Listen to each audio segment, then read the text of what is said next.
Bonjour! Aujourd'hui, je vais vous parler de l'instant de belgitude numéro 26 que je vous ai concocté qui s'intitule La Belgique est-elle en faillite? Tout d'abord, la dette de la Belgique a atteint 106,2% du PIB au deuxième trimestre de 2025, soit la quatrième pire dette des États de l'Union européenne. D'ici 2030, selon Frédéric Dardenne, on pourrait s'attendre à un déficit public de plus de 42 milliards d'euros. Selon lui, en début de législature, il y avait déjà un déficit de plus de 20 milliards et aujourd'hui, c'est déjà le double.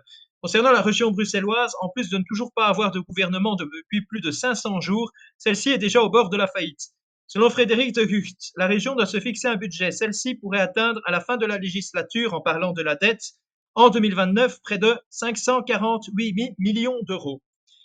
Selon RTL Info, en région bruxelloise, en date de juin 2025, près de 75% des chantiers étaient à l'arrêt à cause de l'absence de primes de rénovation et en plus de ça, il y a notamment eu une vague de faillites dans le secteur de la construction, que cela soit au niveau des hôpitaux, des tunnels, mais aussi des métros. Ceux-ci ne peuvent avancer leurs projets à cause du fait qu'il n'y a plus de gouvernement et donc quasiment plus de décisions politiques. Selon Sudinfo, depuis le début de l'année 2025, en Belgique, 9 626 entreprises ont mis la clé sous la porte.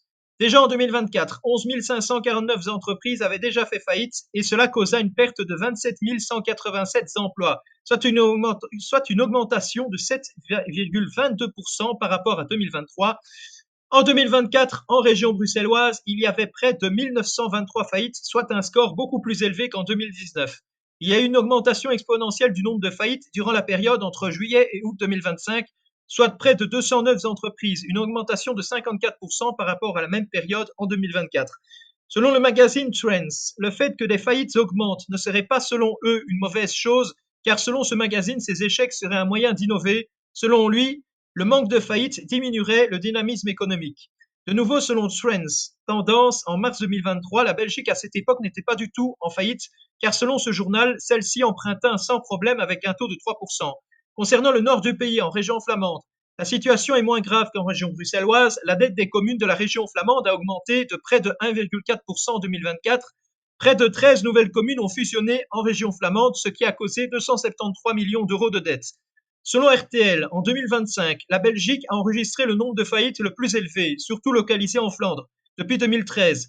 Malgré une baisse des pertes d'emplois, la Flandre a connu 678 faillites en septembre 2025, tandis que la Wallonie n'en a connu que 276, soit une baisse de 18,3% par rapport à 2024. Concernant la région de Bruxelles-Capitale, par rapport à 2024, celle-ci n'en comptait que 265, soit une diminution de 1,1%. Concernant la perte d'emploi, maintenant en septembre 2025, il y a eu 1362 emplois en septembre qui ont été perdus en Flandre, 651 en Wallonie et 529 à Bruxelles. Selon RTL Info, la ville de Liège, qui est au passage l'une des plus grandes villes de Belgique, sera bientôt en faillite, avec 1 milliard d'euros de dettes en date de novembre 2024. La ville de Liège a un déficit de 400 millions d'euros à rembourser pour 2028, une dette tellement énorme qu'elle dépasse le budget annuel de la ville. Comme nous avons pu le constater précédemment, en Flandre depuis un certain nombre d'années, ce n'est plus le pouvoir fédéral qui paye toutes ces dettes, mais les communes et les villes. Ces dettes qui, pour ces mêmes villes, ont tendance à s'accroître d'année en année. Et encore plus grave, c'est que dans d'autres grandes villes de Wallonie, notamment aussi, sont aussi en grande difficulté, comme Namur, Mons et Charleroi. Selon François Desquen, la dette importante de ces villes serait due à l'augmentation du coût de la police, mais aussi des pompiers. Les gauchistes, évidemment, ne voudront pas admettre la vérité, mais l'on se rend compte que notamment dans certaines communes, notamment de Bruxelles, connues pour leur population grand remplacée, comme Molenbeek, Saint-Josse et Schaerbeek, ce sont les trois communes où il y a le plus eu d'entreprises en faillite, notamment à Saint-Josse, où les faillites ont affecté près de 50% des entreprises, ce qui est énorme et ce qui montre bien qu'une forte criminalité va logiquement entraîner un fort taux de faillite. Ce qui est logique, qui veut rester dans ce genre de communes et qui veut aussi aller dans ces communes. Ces gens qui ont eu peur aussi de consommer et donc ça crée un sacré déficit. Et dans les années à venir en Belgique, ce genre de phénomène va s'aggraver.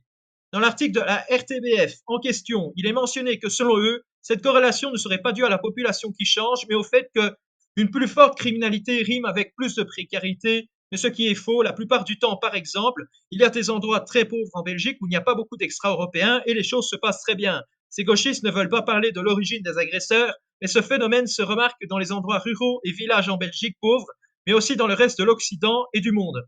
Selon le site deloitte.com, par rapport à 2022, où près de 36% des ménages étaient résilients face aux problèmes économiques, aujourd'hui en 2025, ils sont 46%. Cependant, plus de la moitié des ménages seraient en situation de vulnérabilité financière.